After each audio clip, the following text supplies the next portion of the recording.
Hey everybody. How's it going?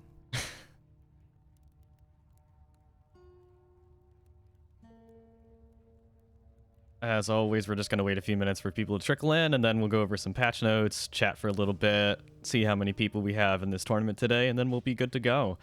So, as always, tournament will be starting at 2 o'clock, give or take a few minutes, depending on how many last minute people drop in, drop out, and all that good stuff. So, we'll see what happens. As you can see, you're trying out a new, I'm a little cut off here, but down bottom there, top chat, Twitch chat, bottom chat, Discord chat. So hopefully everything works out the way it's supposed to be. So yeah, always trying something new. We found this cool widget thing. I think it's actually just from Discord itself, that has been working pretty well. Because I kept on, like, in some of these streams, I kept on going like, oh yeah, let's check the tournament chat and Discord and all that kind of stuff. And, you know, it got to be a little bit annoying switching back, forth, all that good stuff. And yeah, now we can just see stuff. So we're good. Yeah, so there's also like a voice chat thing that's pretty cool. Let me see if I can get in there and show you guys what's going on. So for our casual kind of stuff, we started doing these streams on Wednesdays, I think now. I mean, we've only done it once, but you know, we should be doing that like every couple of weeks or so. We've been getting the team together just to do like a cool casual playthrough of some game that we like or is new or whatever. Usually it's going to be like strategy kind of oriented, but we also want to check out some indie games and, you know, some games that some friends of us have made or are in development or anything like that. So we were trying to find like a good way to get all three of us, all of our voices on stream, but have people know who's talking at any given time, especially since there's only, you know, I've got my face here, but when you're like doing an actual stream and there's like multiple people on there, it's not always like, yeah, exactly. It's always harder than it should be until you find like some widget that like completely changes the game. So we found this little widget right here.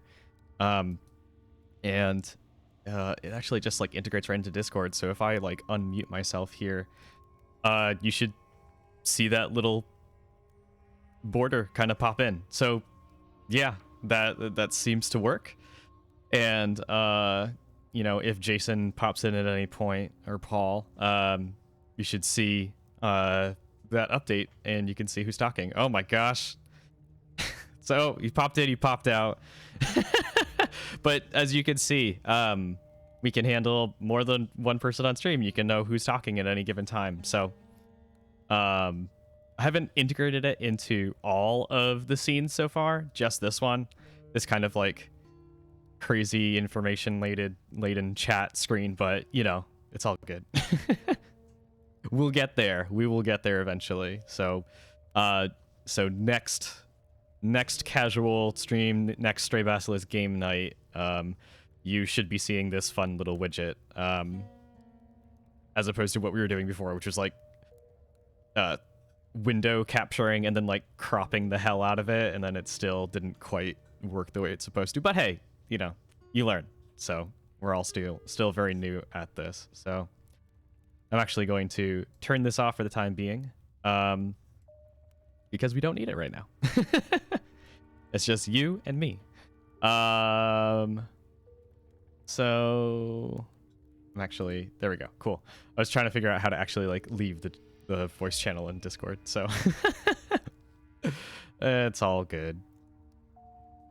We're just gonna wait like a couple more minutes. And then we'll check some stuff out. Excited to show you guys some of the new features here. If you're part of the Discord, which is just down here, you can check that out. at that URL. Well, the vanity URL. So it's like what, like discord dot whatever / stray basilisk. And Jason can probably put it in the chat right now if he's listening. I'm sure he is.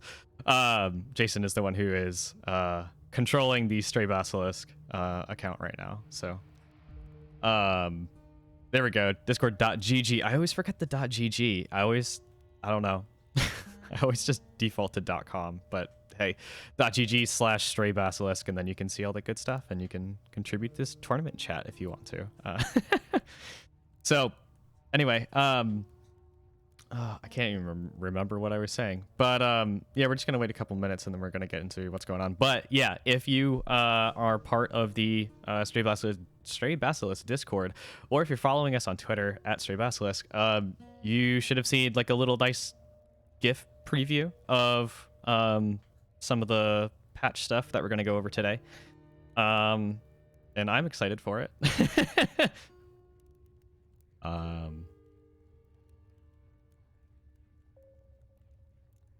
But yeah, so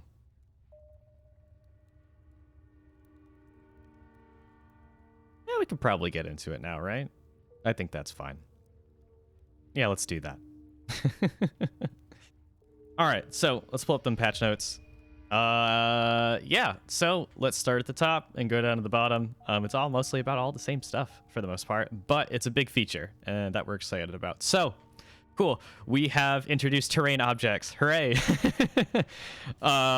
This has been a feature long in the making, and we're excited to actually bring it to you guys finally. So before terrain objects, there was the 3x3 grid. And then there was the limited size grids where you can only place characters on a 2x3 or a 3x2, or any kind of combination of you know, just taking parts of the grid off, essentially. That was pretty cool. Introduced some new strategies. Really opened up some characters' power for the most part. Looking at a few characters, Berserker and Totem for the most part. But that being said, and any other character that has some kind of terrain, or excuse me, some something that they can put on the battlefield. Terrain objects allow us to do some cool things with the terrain, with the battlefield, as opposed to just being or not being allowed to step on stuff, basically. So we introduce a terrain system. If anyone's familiar with any kind of like tactical RPGs or anything like that, where you put characters in different areas, say your tactical games like XCOM or Final Fantasy Tactics or anything like that, or Divinity, you know how powerful a system like this can be and how much it can shake things up. So basically, how the terrain system works is that at the beginning of the battle, and when you see your battlefield layout, you can actually also see terrain on the individual tiles of the battlefield, and that is going to be like the limited battlefield layouts that we had before. This is going to be mirrored on the other side of the opponent's battlefield, so whatever you have, the opponent has as well. So keep that in mind when you're choosing your character loadout and your formation. So let's go over the actual individual pieces of terrain that we have introduced in this patch. So there are two, and both of them are pretty impactful, actually. The first one is half cover, which places down basically a piece of, I guess right now we're doing like a piece of rock or something like that, but it basically makes a tile inaccessible, and then the tile behind that, when you place a character there, it gives them increased defense against ranged attacks. I believe right now it is about 50% defense against ranged attacks, which is pretty impactful. So up until now, there was not much in terms of ways to specifically mitigate damage against ranged attacks. This is one way to do so. Because right now the Warrior's Guard and basically placing any character behind any other character increased their defense across the board. And stuff like the Warrior's Guard and Shio's Wide Guard, those are specifically against melee attacks, particularly good against that. Basically taking blows for an ally that you want to protect. So again, only melee attacks. This, however, allows you to place a character behind an inaccessible tile, and that gives them 50% defense against range attacks. Pretty big, pretty big. So this allows characters who otherwise would have been kind of picked apart by range attacks. It gives them a little bit of a leg up here. So you might see different strategies involving squishier characters that may not have as much defenses or hit points. Might open up some strategies that don't necessarily require you to have a full-time tank, but there's other things to pay attention to, and we'll go over that in a second. But yeah, so half cover will block 50%. Will block 50% of those range attacks. However, it does not protect you against melee attacks. So melee units will be able to come in and attack you as normal. So just be aware of that. Alphin just asked, how does half cover interact with flying characters? So Jason, please correct me if I'm wrong, but it will affect flying characters. But I just want to make sure that I'm not saying the wrong things here. And Jason, if you want to kind of say for sure whether that affects flying characters. Yeah, no difference if they're flying. So this is particularly good for the engineer, who, if they are using their levitate, they cannot be targeted by melee attacks. If you place an engineer behind that tile to give them that 50% ranged damage reduction, that is particularly powerful for them. That being said, there can be some counterplay, and we'll go over that in a little bit. But basically, in summary, that's how half cover works. Also, just so everyone is aware, these terrain objects, these are indestructible. So these are, at least. So leaving the door open for destructible objects and objects that degrade over time. But for now, these will be constant. Their effect will be constant. So you can always rely on an object doing the same exact thing every single time. So, all right, let's go on to Corrosion. So that is a terrain object. It's a nice little pool of acid, poison, who knows, whatever it is. But whatever it is, it's bubbling and it's boiling, and it will do damage to you over time.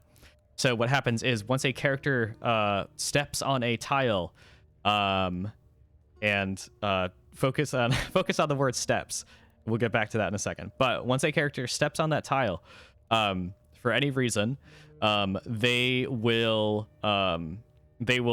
get a status effect that says that they have been inflicted by corruption or poison, and they will take 5 damage at the start of their turn.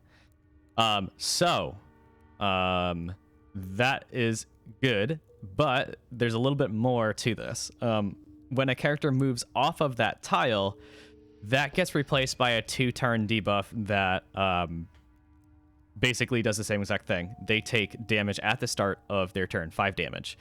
So basically what happens is, even when a character steps off of that, they will have 2 more turns of that 5 damage. So that can start to add up.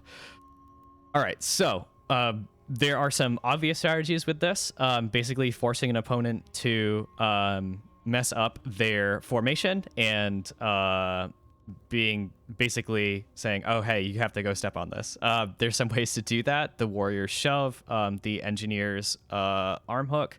Both of those are some very valid strategies to get an opponent onto those tiles. And this is particularly good at the start of the game or at the midpoint of the game, where there's plenty of characters around, and it gets a little bit tight in terms of positioning. So and that stuff is very good because it affects them over time. So even if your characters, you might be at a disadvantage at one point, but if you can get enough characters into that corrosion effect over time, they will be taking some serious damage. So it's really cool. So Paul in the chat just brought up a very good point, and when I was just about getting to the other part of this is that you can also technically use this as a defensive strategy against melee attackers.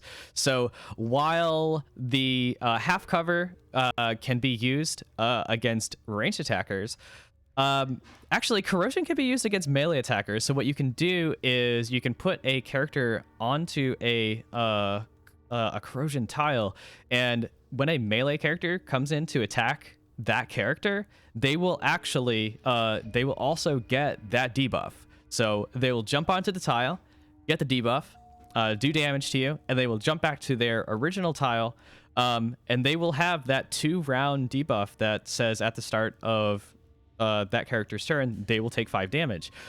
So they will take 10 damage over a period of 2 additional turns when they attack you in melee range. So that is definitely something to be aware of from both an offensive and a defensive perspective. So you can use that to your advantage. There have been strategies in testing where we can, there is definitely a way to mitigate that incoming damage, and that incoming poisonous damage, and you can kind of actually strategize a formation around that. Very situationally important, but in certain circumstances, it could actually be pretty good with shutting down some melee attackers, or at least making them re-strategize how they do their damage, how they dish that out. So basically, you might be looking at something where, let's say for the warrior, you have like a warrior and a berserker. Maybe you want to focus up your warrior so they will be doing melee damage less often, but they will be doing more melee damage, so they don't have to step in it as often. So there's some very interesting interactions with that corrosion tile. So yeah, chemist plus slow damage sponge character can be viable indeed. We had a situation where we had someone who placed, I believe they placed the chemist themselves on that poison tile, or they placed a character on there and put the chemist on a neighboring tile, and they just had the chemist use their healing stance, and that healing over time was more than enough to mitigate the damage that was incoming from that corrupted tile. And it definitely made a lot of people think about, okay, who do I want to target here? Because melee attacks into that zone were pricey. There was definitely a price to be paid for going in there and doing that. So that's more of a kind of like a long game strategy, where you are trying to basically out fatigue your opponent from, if you can get your opponent and whittle them away, and you have some kind of passive or active, depending on which character you use, healing, that you can actually use at your advantage specifically against melee attackers. So yeah, terrain features, the terrain features that we added are definitely shake things up. So we've added a few layouts that have this in there, in addition to the original 3x3 grid. So just be aware that you will be seeing some new layouts. So some cool stuff that it was added around this system. At any point, you can actually check out what a terrain object actually does. So during that character select and all that kind of stuff, you can press that nice little button to hide that main UI element, so you can actually take a really good look at that battlefield, and you can just mouse over the terrain objects, and it'll give you all the information that you need to make a good decision with your initial battlefield layout. So yeah. Yeah, so that's a nice little thing about that. Some extra stuff. Really not too much else going on in this patch in terms of small kind of changes. Other stuff, if you're spectating a battle, you can actually exit out without having to, Alt F4 that game. So, or just like close out the entire game, which is pretty cool. So that's just a nice little quality of life thing that we kind of slid into this patch. So yeah, terrain stuff opens up a ton of doors. So definitely expect to see a lot more of those coming. We'll probably trickle those in eventually. You might see one or two here or there, depending on what patch it is. But if you guys have ideas for terrain objects, definitely slap those into the Discord. You can go into that feedback and suggestion section and just put those in there. We really appreciate when you guys tell us what's up basically and let us know. Also a really great way for you guys to tell us how you feel about certain features and stuff like that, especially this new terrain feature is with the survey that we send out after every tournament. Yeah, feel free to, if you want to remain quote anonymous or anything like that, you can feel free to put those in there, put all those comments into that form as well, if you so choose, or you can just DM us. Really, we're pretty wide open, but anyway, whatever is most comfortable for you. So yeah, I'm pumped for this. When we put these in during testing, it completely changed the game for us, basically. So really excited to see how people strategize around these. Also, at any point, if you guys have a cool idea for different battlefield layouts, please let us know using these existing terrain objects. These are just some, the ones that you'll see today are just some of the layouts that we found particularly interesting, but I'm sure there are some additional ones that could be really cool, even with just the 2 terrain objects that we have right now. So yeah, feel free to put those into the suggestion box as well. So, all right. That's really all I got for today. It's not a lot of bullet points today, but it is a rather large feature. And one that we are definitely excited to expand, over the next, few patches and all that good stuff. So yeah, I'm super excited about it. So hopefully you guys are as well. But yeah, you've got like 5 minutes or so until we do last call for the tournament. So if you are watching and you want to check everything out and maybe participate in the tournament, all that cool stuff, feel free to do so. This is just a super kind of casual tournament thing. For right now, we are not keeping track of player records and stuff like that. So like seriously, if you feel like dropping in today and just hanging out with some cool people, just to give us a shout and we'll slot you into the tournament. Depending on the number of people that we have today, we might be a little light. I'm not exactly sure how many people we have so far, but if we are light today, we might do a points-based system, and depending on how light we're doing today, we might have like a best of 3 round robin thing, but instead of winner takes all of that best of 3, we might convert that to points. So if you win 3 out of 3, you get 3 points. If you win 2 out of 3, you get 2 points, etc., etc.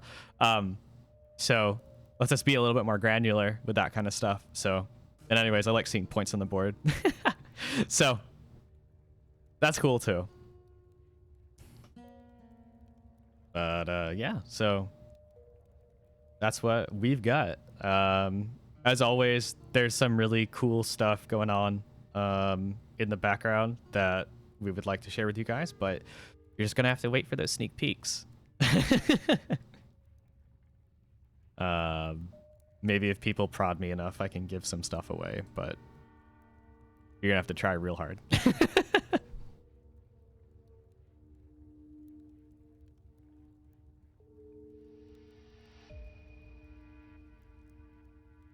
Do. You leaked something in the coding stream. Does that mean I have to watch the coding stream?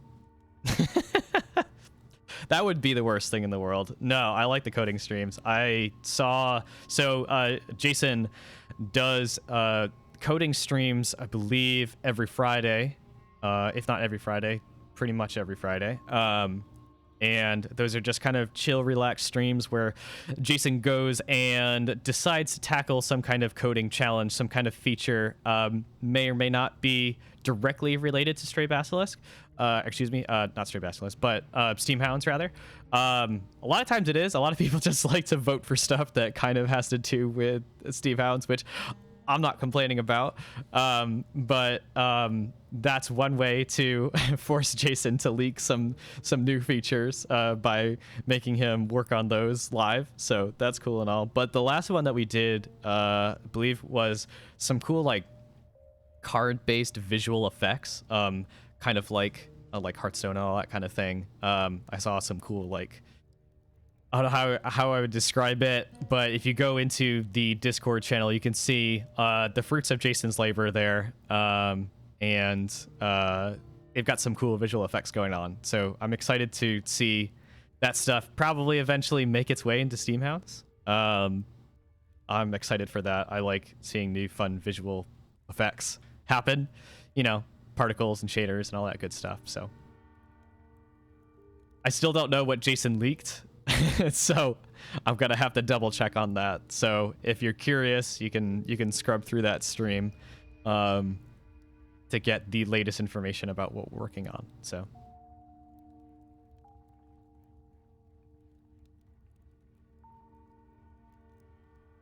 we're just about at last call for signing up for that tournament. Yeah, don't be shy. We always like to see fresh faces in the tournament. So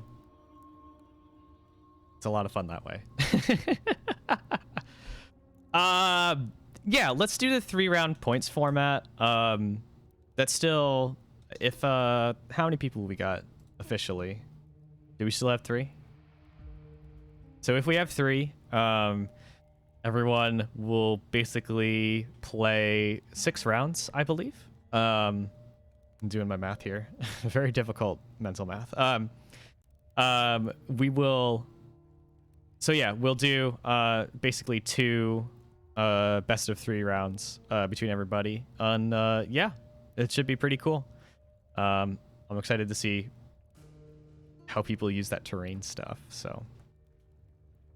And we already have suggestions in in the feedback and suggestions section of the Discord. And thank you, Alphen. This is very helpful. And yeah, we have like we have a lot of just like random ideas slapped into a spreadsheet right now. And we definitely have looked at a couple of these. Yeah, we do think about that stuff, but it's good to see what people are interested in. This is super helpful. Yeah, hazards that move over time. That's going to be really fun. I really want to get that in there. That requires some additional, I'll say additional programming. But that is something that's super exciting. And stuff that we are particularly interested in, because that keeps people moving on the battlefield and trying out new stuff and having to, you know, disrupt their own strategy to try to dodge around certain things. So that's definitely something that's really cool. Weather effects and storms. Yeah. I visually, that would be really cool. We're trying to think about things where it's just like random tiles get hit by stuff with like a few turn warning or something like that. So like lightning and all that cool sort of thing, falling rocks, which is not so much a weather effect as a catastrophe. But I'm sure there's like tons of stuff we could do. There's like some wind things that we're thinking of that like push people in certain directions. What was that last one that you put in there? Bog, some sort of speed penalty area. Yep, definitely thought about that one. That's a fun one to pull people into, because you can like push them back in the turn order by doing that. So yeah, all like really cool effects. But yeah, if you have any more ideas, like certainly, definitely keep them coming. We'll put those on the short list. Yeah, the bog theme is cool. We actually have an area in our fiction. Man, Jason, do you remember the name of it? Was it the not the sticks? It was the darn. It was like the really ramshackle area. That's it's kind of like the no man's land. I can't remember exactly what we named it, but I think that would be cool if that area was kind of nasty, and that's why people had to build vertically on these ramshackle kind of areas, which is still technically in the city. So it's like an internal city bog. Oh gosh, all I'm thinking right now is God, there's a Dark Souls area that is notorious for that. I'm trying to remember what it is. It's like the Undead Berg or something like that, I think. Reminds me of that. It's a nasty, built-up, vertical, bog-themed area, so it'd be really cool.